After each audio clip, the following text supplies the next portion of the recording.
Hello नमस्कार। आसो education centre Gangapur city में आपका हार्दिक स्वागत है। अब अपन जो पेपर हुआ था अपना संडे को, उसमें साइंस का पार्ट है और साइंस के पार्ट को अपन डिस्कस करने जा रहे हैं। क्वेश्चन नंबर 26 में आपसे पूछा था कि कार्पोरा बॉडी में पाया जाता है। इसके ऑप्शन थे अग्र मस्तिष्क, मध्य मस्तिष्क और पश्च मस्तिष्क। ये तीन मस्तिष्क के पार्ट दिए थे। डी ऑप्शन को फिर से दिया था। तो इसमें जो कार्पोरा बॉडी में पाया जाता है वो मध्य मस्तिष्क में पाया जाता है। तो इसका जो आंसर है वो बी ऑप्शन होगा, मध्य मस्तिष्क।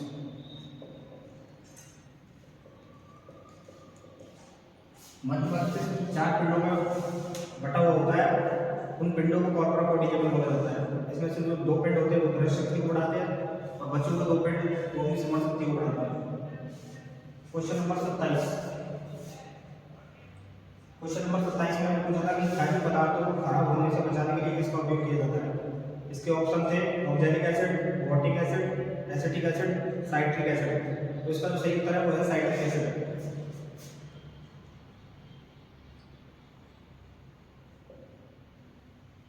Citric acid. तो इसका ऑप्शन सही है डी, और जो 26 का ऑप्शन था वो बी सही है। क्वेश्चन नंबर था 28। इसमें आपसे पूछा था कि मियादी बुखार में कौन सा प्रभावित होता है। ये मियादी बुखार ये जो टाइफाइड बोलते हैं अपन जिसको, तो मियादी बुखार में इसको आत्मजनित बोलते हैं क्योंकि इससे सबसे ज़्यादा जो प्रभावित होता है वो आत्म प्रभावित सबसे ज़्यादा होती है। इसमें अपन देखा जाए तो अपन को कमजोरी आती है, थोड़ा सा बुखार रहता है और कमजोर फील करता है हमारा शरीर। तो ये अपना इसका जो सही आंसर है वो है आंत, और ये देखो जीवाणु शब्द है।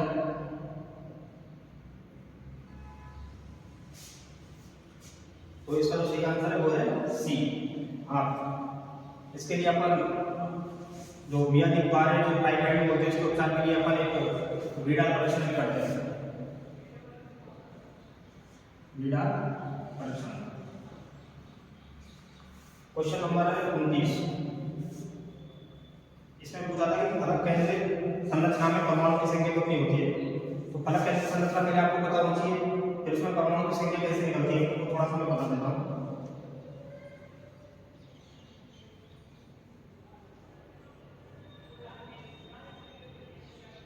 फलक केंद्रित संरचना में क्या होता है कि जो प्रत्येक परमाणु होता है वो सब कोनों पे होता है, और एक घन में कितने कोण होते हैं, 8 कोण होते हैं। तो 8 में 8 परमाणु होते हैं। फिर इस परमाणु का जो योगदान है इस वाले परमाणु में, इस वाले परमाणु का इस वाले जो भी स्ट्रक्चर है उसमें कितना योगदान है, 1/8। टोटल 8 कोण होते हैं। तो इसे गुणा करने के बाद एक परमाणु आ जाएगा ऐसे। अब फिर इसमें फलक में भी एक परमाणु होता है। इस प्रत्येक फलक में एक परमाणु का, जैसे मान लो कि अपन जिस कमरे में बैठे हैं उस कमरे में कितने फलक है, टोटल 6 फलक है। तो 6 फलक पे एक परमाणु का योगदान होता है 1/2, और टोटल 6 फलक है तो टोटल 3 परमाणु आ जाएगा। एक परमाणु ये और एक परमाणु ये, तो टोटल इसका जो सही आंसर है वो 4 परमाणु होंगे इसमें। तो इसका जो आंसर है वो है डी। क्वेश्चन नंबर 30 का इसमें पूछा था कि 36 ग्राम कार्बन में परमाणु की संख्या। Question number 30। अब कार्बन में परमाणु संख्या पूछी तो सबसे पहले हम कार्बन की क्या निकालेंगे, मोल निकालेंगे। तो जो मोल का सूत्र होता है वो होता है भार जो कि ग्राम में अपॉन अणुभार, मॉलिक्यूलर वेट, इसको जो अपन अणुभार बोलते हैं। जो भार है ग्राम में कितना दिया है, 36 ग्राम, और जो अणुभार है कार्बन का वो होता है 12। कार्बन की परमाणु संख्या 6 होती है, कार्बन का परमाणु भार कितना होता है 12। तो उसको 12 से अपन भाग करेंगे तो अपने जो मोल की संख्या आ जाएगी वो आ जाएगी 3। लेकिन अपने मोल की संख्या पूछे अपन से परमाणु की संख्या, तो फिर परमाणु की संख्या का एक सूत्र होता है कि मोल बराबर n/Na। ये n है हमारा धातु नंबर है और n मोल है, और ये n है ये परमाणु की संख्या है। तो अपन इस Na को से गुणा कर देंगे तो n × Na बराबर n, जहां n परमाणु की संख्या है और मोल अपन पहले निकाली थी तो 3Na। तो ये परमाणु की संख्या है इस सवाल में। तो 3Na कौन सा ऑप्शन है अपना, सी। तो 30 क्वेश्चन में अपना आंसर आएगा सही सी। क्वेश्चन नंबर 31 है, इसमें क्या पूछा था कि 5 ग्राम सोडियम हाइड्रोक्साइड में 450 मिलीलीटर विलियन में घुलाया तो उसकी मोलरता निकालिए अपनी। तो मोलरता का सूत्र आपको पता होना चाहिए। मोलरता क्या होती है? ये क्वेश्चन नंबर है अपना 31। मोलरता होती है विलय के मूल, मतलब इसको एम में देगा और विलयन का आयतन लीटर में होना चाहिए, विलयन का आयतन, तब अपनी मोलरता निकलती है। तो विलय के मूल हमको दिए नहीं, सूत्र मैंने अपने निकाला विलय के मूल। तो मूल को अपन स्मॉल एन से लिखते हैं, तो विलय के मूल क्या होगा? अपना जो भार है वो दिया है 5 ग्राम और एन उसका अनुपात कितना होता है? सोडियम को होता है 23, ऑक्सीजन को होता है 16 और हाइड्रोजन को होता है 1। तो टोटल जो भार है वो है 40। तो जो मोल आ जाएगा वो आ जाएगा 1/8। मोल अपने पास है, लेकिन जो बिलियन का आयतन है वो कितना दिया है? 450 ml। तो उसको अपन लीटर में लिखेंगे पहले। तो बिलियन का आयतन दिया है आपको 450 ml, तो इसको अपन लीटर में बदलेंगे पहले। तो 450 बटे 1000, तो ये आयतन कितना हो गया? लीटर में हो गया। अब अपने पास बिलियन का आयतन लीटर में आ गया, बिलियन के मोल आ गए, तो अपना मोलरता इस वाले सूत्र में रख देंगे। तो बिलियन के मोल कितना है? 1/8 और मोलर ये आयतन आया है कितना? 450 बटे 1000। इसमें देखो 1 से 1 बढ़ जाएगा, इसको 5 से काट देंगे, 5 नाम 45 और ये कट जाएगा 20 बार। फिर इसको और अपन सॉल्व करेंगे तो 1/8 इंटू 20/9। फिर इसको 4 से काट देंगे, 4 में 8, 4 में 20, तो ये आ जाएगा 5/18। इसको तुम और 18 का भाग उसमें 5 में देंगे तो 0.27 आ जाएगा। 0.27 कौन सा ऑप्शन है? सी ऑप्शन में। तो सी ऑप्शन आपको दे दिया है, मोलरता जो मिलियन की आएगी वो आ जाएगी 0.27। अब क्वेश्चन नंबर अपन देखते हैं 32 में मैंने आपसे पूछा था विद्युत ऋणता का सही ग्रहण। अब विद्युत ऋणता क्या होती है इसके बारे में थोड़ा सा बता देता हूं। विद्युत ऋणता होती है किसी भी परमाणु के भाइतम कोश में अपन अगर एक इलेक्ट्रॉन डालना चाहते हैं तो उसके लिए वो कितनी ऊर्जा की जरूरत पड़ेगी, तो वो होता है विद्युत ऋणता। अब विद्युत ऋणता जब अपन आवर्त सारणी वाले चैप्टर पढ़ेंगे तो उसमें पूरा बहुत डिटेल से पढ़ेंगे। अभी मैं शॉर्ट में बता देता हूं विद्युत ऋणता कैसे प्रभावित होती है वर्ग में और आवर्त में। तो देखो पूरी जो आवर्त सारणी वर्ग होती है, ये वर्ग होते हैं और ये आवर्त होते हैं और ये वर्ग होते हैं। तो वर्ग में अपन नीचे से ऊपर की तरफ जाएंगे तो विद्युत ऋणता बढ़ेगी और आवर्त में ऐसे जाएंगे अपन तो इधर विद्युत ऋणता बढ़ेगी, मतलब बाएं से दाएं तरफ जाएंगे तो विद्युत ऋणता बढ़ेगी और ऊपर से नीचे की तरफ जाएंगे तो विद्युत ऋणता बढ़ेगी। अब इसमें अपन को 4 तत्व दिए हैं, उन तत्वों को देखते हैं अपन उनका ऑर्डर पीरियोडिक टेबल के हिसाब से, मतलब आवर्त सारणी के हिसाब से जमाएंगे और फिर देखेंगे उनका पोजीशन कहां पे आ रही है। तो देखो एक तो है अपने पास कार्बन से नीचे होता है सिलिकॉन, एक है अपने पास नाइट्रोजन से नीचे होता है फास्फोरस। ये चार ही परमाणु दिए हैं हमको। तो देखो नीचे से ऊपर जाने पर विद्युत ऋणता बढ़ रही है, मतलब सिलिकॉन से ज्यादा कार्बन की विद्युत ऋणता होगी, फास्फोरस से ज्यादा नाइट्रोजन की होगी। अब हम कार्बन और नाइट्रोजन दोनों की तुलना करें तो कार्बन से ज्यादा नाइट्रोजन की विद्युत ऋणता होगी। तो सबसे ज्यादा जो विद्युत ऋणता होगी किसकी? नाइट्रोजन की होगी। नाइट्रोजन के बाद कार्बन की होगी। अब फास्फोरस और सिलिकॉन में देखें अपन तो फास्फोरस की सिलिकॉन से ज्यादा होगी, तो फिर फास्फोरस और सबसे कम किसकी होगी? सिलिकॉन की। ऐसा ऑप्शन कौन सा है जिसमें नाइट्रोजन की सबसे ज्यादा कार्बन की, फास्फोरस की, फिर सिलिकॉन की? तो अपना ऑप्शन है डी, तो डी ऑप्शन इसमें सही हो जाएगा। फिर क्वेश्चन नंबर 33 है, इसमें क्या पूछा था कि मानव शरीर में कार्बोहाइड्रेट निम्न में से निम्न रूप में संग्रहित होता है।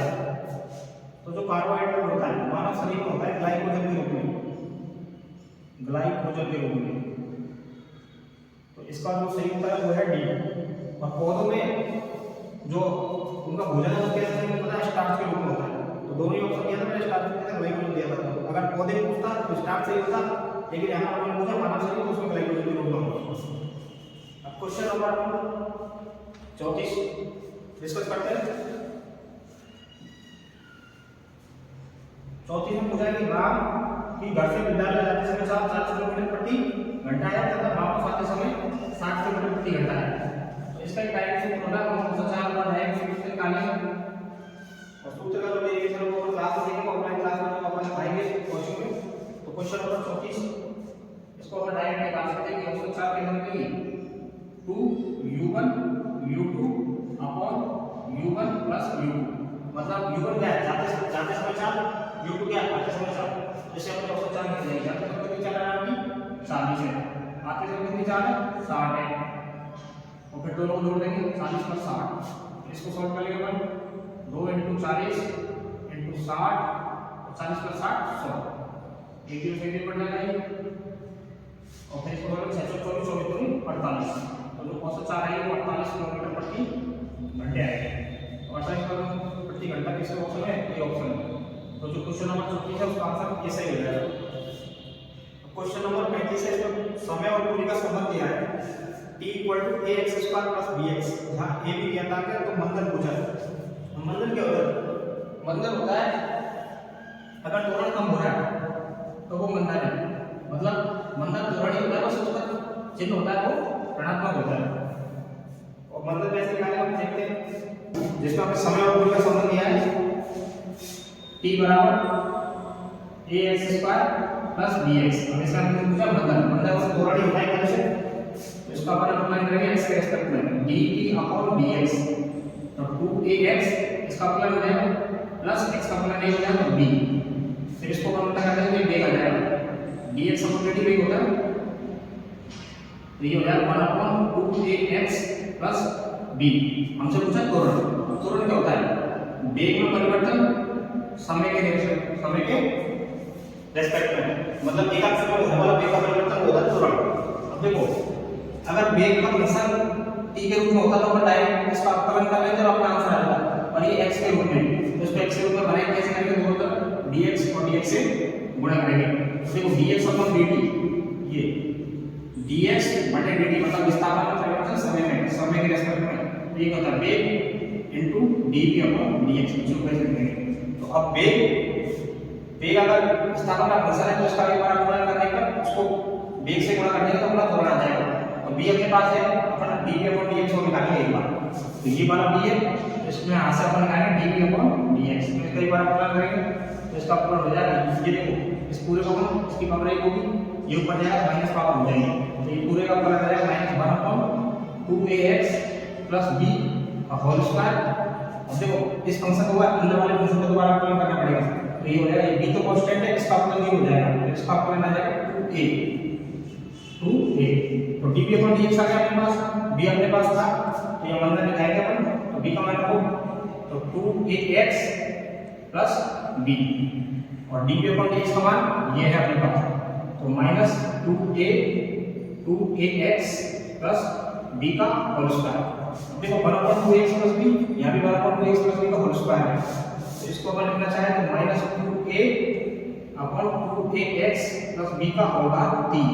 अब देखो 1/2ax + b कितना मान है, b का मान है, तो इसको b को लिख सकते हैं, तो त्वरण का जो मान आ जाएगा -2a/b³ आ जाएगा। ये ऑप्शन माइनस के वजह आया क्योंकि ये मंदन है, त्वरण कम हो रहा है, तो जो इसका सही आंसर है वो है ए ऑप्शन। तो क्वेश्चन नंबर 35 का सही आंसर है वो है ए ऑप्शन। क्वेश्चन नंबर है अपना, अब अगला क्वेश्चन है अपना 36 नंबर। 36 नंबर में क्या है, एक वस्तु को धरातल से ऊंचाई पर उठाया जाता है तो आरोपित बल और गुरुत्वाकर्षण बल के द्वारा किए गए कार्य का चिन्ह क्या होगा। मान लो एक वस्तु है, इस पर आरोपित बल मैंने एंटर किया और इसको अपन h ऊंचाई पर ले गए, मान लो ये ऊंचाई h है यहां से यहां तक, तो आरोपित बल इसको ऊपर लगा है, आरोपित बल और विस्थापन बल एक दिशा में, तो कार्य क्या होगा f s cos थीटा, तो विस्थापन भी ऊपर है और जो अपना आरोपित बल है वो भी ऊपर है, तो जो cos थीटा इसका मान 0 होगा तो इसका मान 1 हो जाएगा, थीटा का मान 0 है इसका मान 1 हो जाएगा, तो f * s, तो इसका जो चिन्ह है वो धनात्मक आएगा, तो आरोपित बल के द्वारा काम धनात्मक होगा। अब गुरुत्वाकर्षण बल होता है वो हमेशा नीचे लगता है mg, मान लो इसका द्रव्यमान है तो ये नीचे लगा है और विस्थापन थोड़ा ऊपर की तरफ, तो उस तरह cos थीटा को 180 हो जाएगा, cos थीटा 180 के मान होता है -1, तो इसमें जो कार्य आया है वो धनात्मक आ जाएगा। तो आरोपित बल के द्वारा जो कार्य धनात्मक आएगा, लेकिन गुरुत्वाकर्षण बल के द्वारा जो कार्य आएगा वो ऋणात्मक आएगा, तो इसलिए इसका जो सही आंसर हो जाएगा वो हो जाएगा बी। 36 का सही आंसर हो जाएगा बी। क्वेश्चन नंबर 37 को देखते हैं। 37 भी ऐसा ही क्वेश्चन है भाई, एक कंपोनेंट बिंदु -2ik + 5ak, ये केवल स्थिति है उसकी बिंदु की, फिर इसको अपन यहां से करेंगे 4jk + 3kk, यहाँ पर ले गया। तो सबसे पहले अपन इसका स्थिति सदिश निकालेंगे। स्थिति सदिश क्या होता है, अंतिम बिंदु में से प्रारंभिक बिंदु को हटाएंगे। तो देखो यहाँ पर i का कोई भी भाग नहीं है, तो इसमें हटाएंगे तो प्लस हो जाएगा, तो 2i के। अब 4 j में से 5 j बचेगा तो माइनस j हो जाएगा, और यहाँ का कोई पार्ट है नहीं तो 3 j बच जाएगा। ये अपना है स्थिति सदिश। और अपन को जो बल है वो कितना दिया है, बल मतलब f का मान हमने दिया है 4i प्लस 3 j।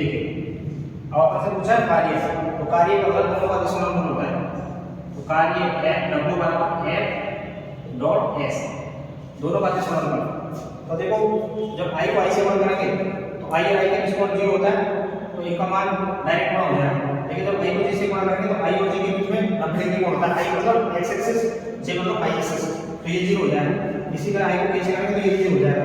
इस तरह j को अपन i से करेंगे तो ये 0 हो जाएगा, j को j से करेंगे तो ये 1 हो जाएगा।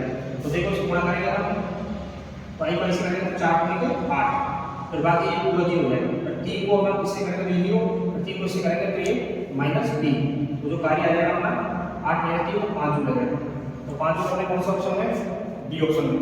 तो 37 का जो सही आंसर है वो है ए। क्वेश्चन है वो है वेग और विस्थापन संबंध है। क्या देगा, वेग और विस्थापन संबंध x² - x + 1। और इसमें क्या पूछा हमसे, x = 1 पर, मतलब x बराबर 1 पर क्या पूछा है, त्वरण का मान पूछा है। और त्वरण क्या होता है, a बराबर एकांक समय में होने वाले वेग में परिवर्तन को क्या कहते हैं, त्वरण कहते हैं। लेकिन जो अगर वेग का फंक्शन सीधा t के रूप में होता तो अपन डायरेक्ट अवकलन कर देते तो अपना आंसर आता। और देखो वेग का फंक्शन है विस्थापन के रूप में, तो अपन इसको विस्थापन फंक्शन बनाएंगे। जैसे बनाएंगे, ऊपर नीचे dx से गुणा करेंगे और dx से ही भाग देंगे। अब देखो dx अपॉन dt क्या हो जाता है, वेग हो जाता है, तो ये हो जाएगा वेग t और इनटू dp अपॉन dx।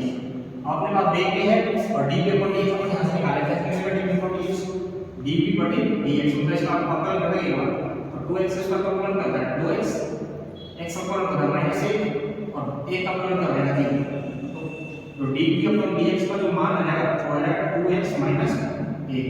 और b का मान हमारे पास पहले से ही था, b मतलब b का मान, तो इसका मान आ जाएगा x² माइनस x प्लस 1। और dp अपॉन dx का मान क्या है, 2x माइनस 1, 2x माइनस 1। अब अपन को तुरंत पूछा है x बराबर 1 पर तुरंत पूछा, तो इसकी सबकी जगह पर x रख देंगे, ज्यादा x है वहां पर, तो 1 का स्क्वायर ये होता है माइनस 1 प्लस 1, और x की जगह यहाँ रखेंगे तो 2 × 1 माइनस 1। तो देखो ये तो ये कैंसिल आउट हो जाएगा, तो यहाँ पर 1 बचेगा और यहाँ पर 2 में से 1 जाएगा तो 2 माइनस 1 मतलब 1 बचेगा। तो जो त्वरण है x = 1 पर वो 1 आएगा। तो 1 मीटर प्रति सेकंड स्क्वायर कौन सा ऑप्शन है, सी ऑप्शन है, 1 मीटर प्रति सेकंड स्क्वायर, तो सी ऑप्शन अपना सही हो जाएगा इस क्वेश्चन में। 38 नंबर अपना अगला जो क्वेश्चन है वो है 39 नंबर। इसमें क्या पूछा था आपसे, इसमें पूछा था कि इस दोषों में आपका लेंस अपने होता है, एक निकट दृष्टि दोष है, एक दूर दृष्टि दोष है, एक उजाला दृष्टि दोष है। देखो निकट दृष्टि दोष में होता है कि अपन को निकट वस्तु तो साफ दिखाई देती है लेकिन दूर वस्तु साफ नहीं दिखाई देती। तो निकट दृष्टि दोष में अपन किसका उपयोग करते हैं, अवतल लेंस का, और दूर दृष्टि दोष में अपन करते हैं उत्तल लेंस का उपयोग। और उजाला दृष्टि दोष में उसमें निकट वाली समस्या है, दूर वाली समस्या है, तो उसमें अपन अवतल और उत्तल दोनों का उपयोग कर सकते हैं। तो अवतल लेंस के लिए निकट दृष्टि दोष में अपन उपयोग कर सकते हैं और एक उजाला दृष्टि दोष में उपयोग कर सकते हैं। तो इसका जो सही आंसर हो जाएगा वो हो जाएगा डी ऑप्शन, इसमें 1 और 3।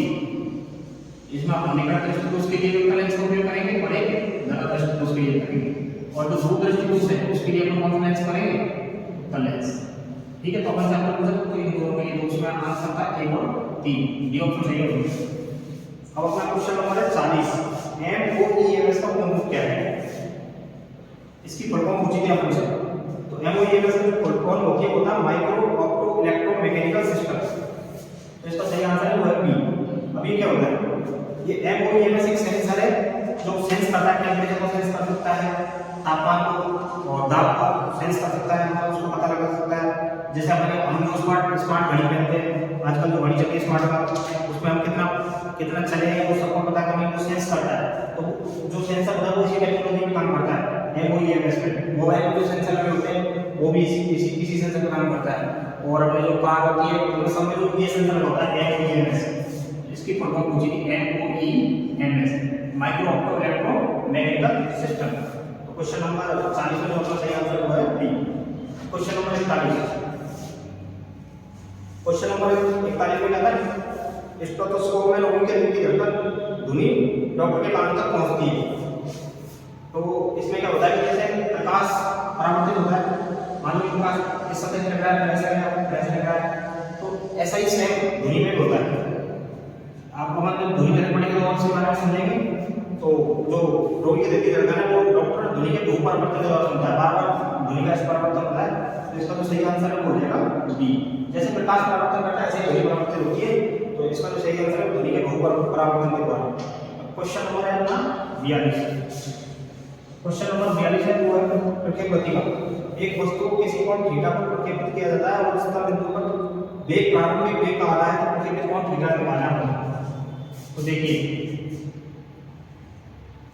मान लो कि किसी वस्तु को u प्रारंभिक वेग से प्रक्षेपित किया गया है और ये कोण थीटा है।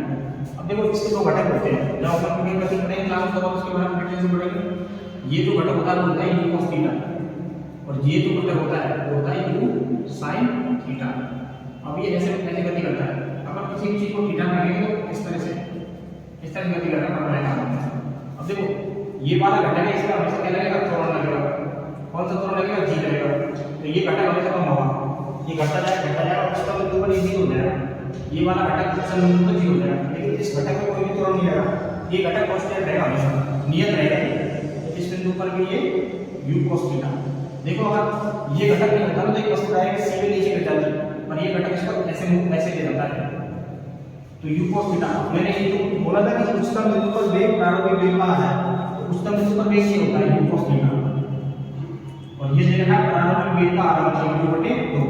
देखो u से इक्वल हो जाएगा, तो cos थीटा का मान आ जाएगा 1 बटे 2। cos थीटा में 1 बटे 2 इसका मतलब थीटा बराबर 60 डिग्री। ऐसा कौन सा ऑप्शन है, ऐसा ऑप्शन है अपना डी। तो डी ऑप्शन सही है इसमें। अब जो अगला क्वेश्चन है अपना वो है 43 क्वेश्चन। इसमें एक आवेश है, धनात्मक आवेश वो धनात्मक एक्स एक्सिस दिशा में गति कर रहा है। ये अपने निर्देशांक मालूम बिंदु से ये धनात्मक एक्स एक्सिस है, ये धनात्मक वाई है, और अपन 3D में बात करें तो ये ऐसे इसके बिल्कुल परपेंडिकुलर ऐसे लंबवत ये z दिशा हो जाएगी, इसके इधर माइनस z दिशा हो जाएगी। ये प्लस y है, सॉरी ये माइनस y है और ये माइनस x हो जाएगी। अब आवेश कौन सा है, धनात्मक आवेश है। ये आवेश धनात्मक है जो कि धनात्मक एक्स एक्सिस दिशा में मान लो कि d वेग से गति कर रहा है, और जो अपना विद्युत क्षेत्र है वो प्लस y की दिशा में विद्युत क्षेत्र है। और अब अपन से पूछा है कि लगने वाले बल की दिशा पूछिए, तो अपन अगर अपन पढ़ते हैं तब उसका जो सूत्र होता है q कोष्टक b क्रॉस b।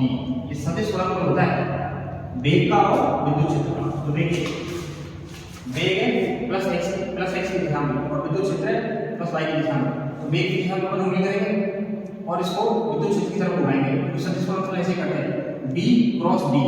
तो अपनी जो वेग की दिशा होती है वो उल्टी दिशा होती है, ये प्लस z में जा रहा है, लेकिन अपना आवेश है वो जब ये माइनस से होगा तो ये माइनस z में चला जाएगा। तो इस जो b क्रॉस b की जो दिशा आएगी प्लस z आएगा, लेकिन यहाँ पर माइनस का चिन्ह क्योंकि हमने ऋणात्मक आगे दिया तो ये माइनस z हो जाएगा। तो हमने बल की दिशा होगी माइनस z, मतलब इस पर जो बल लगेगा वो इस दिशा में लगेगा।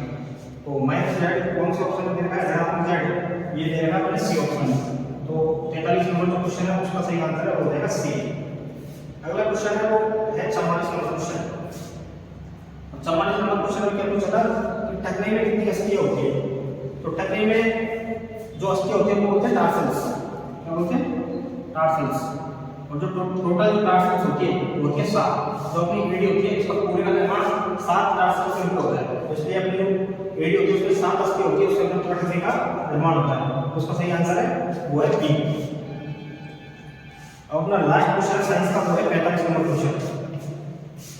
45 नंबर क्वेश्चन, इस 45 नंबर क्वेश्चन में क्या पूछा कि प्रकाश संश्लेषण क्रिया का प्रथम चरण क्या होता है। इसके ऑप्शन थे CO2 का स्थायीकरण, पानी तथा O2 का निकलना, सूर्य के प्रकाश द्वारा क्लोरोफिल का उत्तेजन और कार्बोहाइड्रेट का निर्माण। देखो प्रकाश संश्लेषण के लिए क्या होता है, जिसके माध्यम से पेड़ पौधे खाना बनाते हैं, तो वो कार्बन डाइऑक्साइड कहाँ से ले लेंगे, पर्यावरण से ले लेते हैं, कार्बन डाइऑक्साइड पर्यावरण से ले लेते हैं, और जल कहाँ से लेते हैं, वो जल ले लेते हैं अपन अपनी जड़ों से 12H2। और प्रकाश की उपस्थिति में क्लोरोफिल होता है पत्तियों में, उसमें वो अपने खाने का निर्माण करते हैं, जिसमें हमें ऑक्सीजन भी मिलती है और कार्बोहाइड्रेट मिलता है, जो स्टार्च ग्लूकोज मिलता है, जो स्टार्च के रूप में सम्मिलित हो जाता है। तो इसमें जो पहला जो प्रोसेस होता है, इसमें सबसे पहले होता है कि क्लोरोफिल का उत्तेजन कैसे हुआ। क्लोरोफिल का उत्तेजन के लिए हम प्रकाश से तो सबसे पहला जो चरण होता है इसमें क्लोरोफिल का उत्तेजन होता है। उसके बाद वातावरण से कार्बन डाइऑक्साइड मिलता है, जड़ों से पानी H2O आता है और फिर प्रकाश संश्लेषण क्रिया संपन्न होती है। तो इसका सही आंसर है वो है सी ऑप्शन। धन्यवाद। तो ये आपका साइंस का सॉल्यूशन है।